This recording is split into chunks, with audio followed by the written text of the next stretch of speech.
JanetOnOccasion, and today we're playing another Total War Warhammer Battle Replay. So as you can see, I've brought the Empire with me. I've got a couple of flagellants on the side, front row of cheap spearmen, no shields, no need against vampire counts.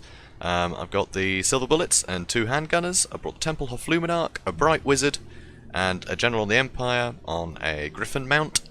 And I've also got a unit of greatswords and halberdiers in the back. So yeah, so let's see what they brought. So the enemy, obviously you can see a couple of our guys straight away. They brought Vlad as their general.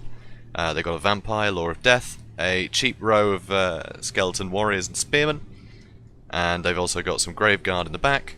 And I think what they were investing most of their money on really was a cross between the sort of shock attacks of the Vargeists and these Black Knights that he brought. He's got 2 Black Knights, he's got a White King here as well, and a Black Knight, Varix Reavers, the Regiment Renown version. So let's speed this along, see how that goes. So straight away, I try and get a shot off with my Temple Hofluminarch. Try and hit their flying units. I think he was expecting that to happen, because he sees it coming a mile off and manages to avoid all damage. So at that point I thought, it's a silly target anyway. So I either went for his vampire or Vlad. I wasn't sure which one to go for. I was thinking if he was on the watch, then he'd probably assume I was trying to shoot his general. So I was going to try and kill his vampire nice and quickly, because I'm pretty sure I could take her out with a good hit. And here it comes. So yeah, as you can see, down to like half health now. So great shot on that vampire. And she's brought Doom and Darkness, and she's also got the aspect of the Dread Knight. So I kind of figured, yeah, she's probably going to want to use Doom and Darkness, use aspect of the Dread Knight on someone, cause a mass terror rout. So I start posturing up on the sides a bit, trying to stop this cavalry. And I switched on to his general, thinking, you know, if I shoot another one, he's going to assume I'm going for the same target. So this way I get to spread the damage out. Although he'll be able to regenerate through that, it means he's going to reach his healing cap quicker. I also throw a fireball in there for good measure. So get a bit of shots, a bit of fire with the handgunners, which is good, but they don't have the best shots from here. So again, I go for the vampire. She's almost dead now. So yeah, critical binding. She's in a terrible way. At this point, I decide to use the Net of Ammontok that I get free with the Temple Hofluminarch to pin these guys in place. I was hoping to get some fire, but for some reason these are all suddenly obstructed trying to shoot him, despite the fact they could before. So I take the time to attack their Vargeist, knowing that they can't actually mount a full offensive with these guys netted. So I managed to do incredible damage to one of the groups. At the moment I think they're microing their cavalry in the back. I'm not paying a huge amount of attention to the back, so I don't notice that this guy's come right around, although I did notice this side, so I have got my greatswords in a bit of a better position here to guard some of these guys. Unfortunately, they do get him with some spearmen, but I'm still getting shots off. So you can see I've almost taken out Vargeist already, so that's good going. The other one, though, still in good health. Luckily, they charge into my spear line, which isn't the best idea, because they're large, spearmen are anti-large, so I get a very good cheap engage on them there. Very good value. So at this point, I use my General of the Empire. I noticed they're not really guarding their back line very well, so I decided to take out that vampire. At this point, oh yes, I use Flaming Sword of Ruin, so now everyone's got flaming attacks, so that should help cleave through some of these guys. So yeah, Bright Wizard's been quite useful so far, but they have managed to get their cavalry in all sorts of terrible positions here. So it's looking a bit dire in the back, but luckily I've got my greatswords and my halberds, and my spears are actually holding in the front line. So that's good going. Temple Hofluminarch, I'm pretty sure this does nothing for quite some time actually. I'm not sure how much use it is for a while, but you'll see I'll use it yet later, and he does do some work. So I decided to use my General of the Empire to try and take out these last Vargeists, because I don't want these guys with their really heavy weapon damage being able to harass me. So if I can just wipe them out completely, then no amounts of invocation of the heck is going to save him. So that's good. He's got his White King fighting my greatsword, so not terrible for me.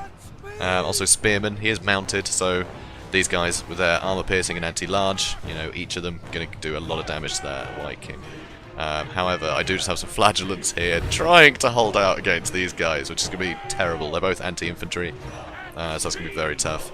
Some Black Knights here against my Spearmen, not so bad. So I'm pretty sure I used the General of the Empire to try and, yeah, there we go.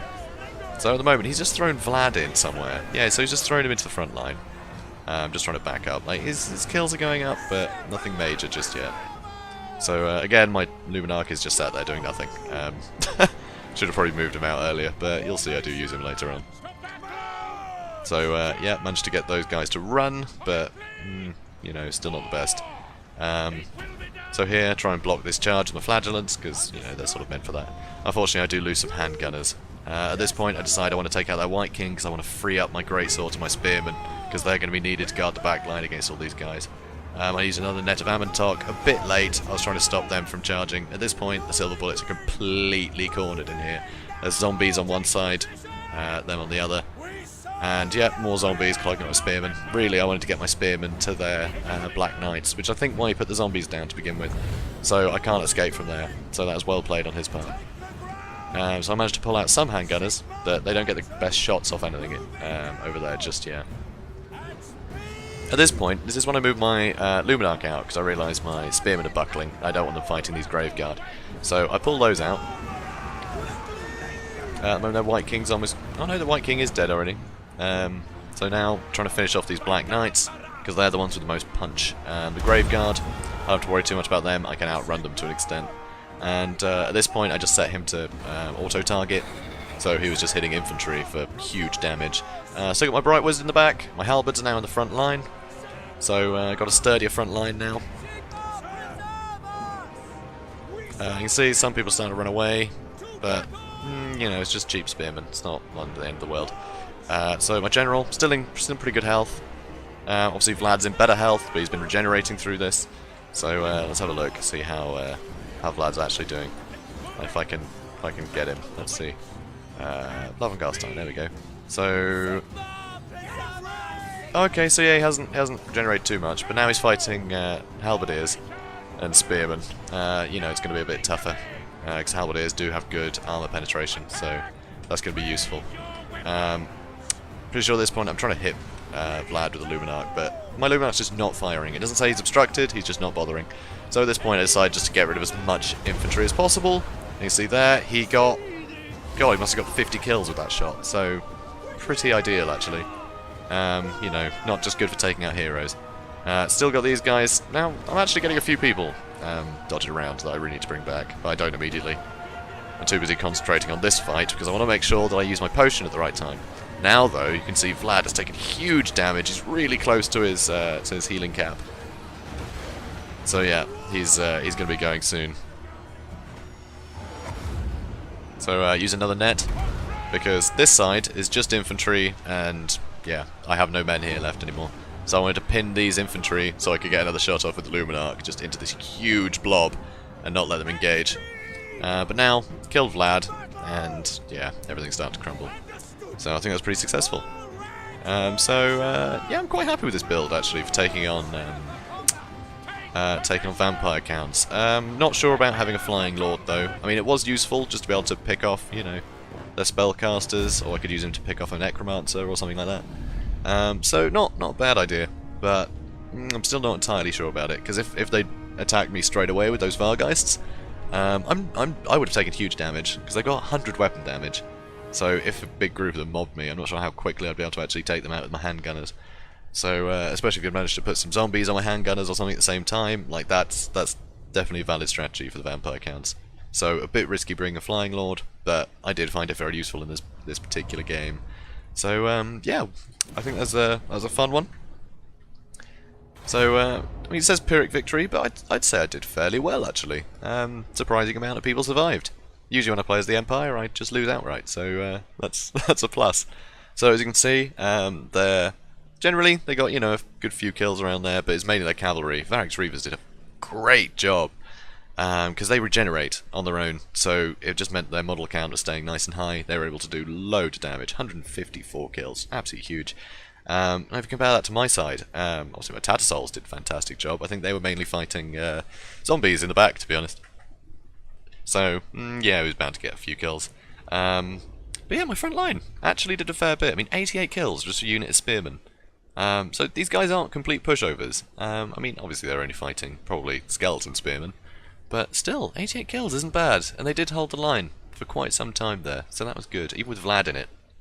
So yeah, handgunners, they did alright, but they did get a lot of damage on those Vargeist early, which meant they couldn't use that to tank any of my key troops. So that's pretty good going. So yeah, my lord got a few kills on their cavalry and things, took out all of their agents. In fact, yeah, he took out their vampire, then he took out the White King, then he took out Vlad. So yeah, he did well. And look at the health on him. I just popped a potion near the end there, almost full health at the end of that, which is pretty good going. But yeah, Templar Fluminarch, look at that, 132 kills, absolutely fantastic. A lot of that was cheap infantry, but still, being able to just do that much damage all at once, it really damages their morale a lot. Their leadership just plummets when they get hit by something like that. So that would have caused a lot of crumbling at the end there. And obviously the Net of Amantok was incredibly useful, though I was a little bit late using it a couple of times. So yeah, I'd say all in all, good game. So well played, Sergeant Baker. It was a very fun match. Hopefully see you again on ladder soon. And thanks for watching this video, everybody. Have a good day.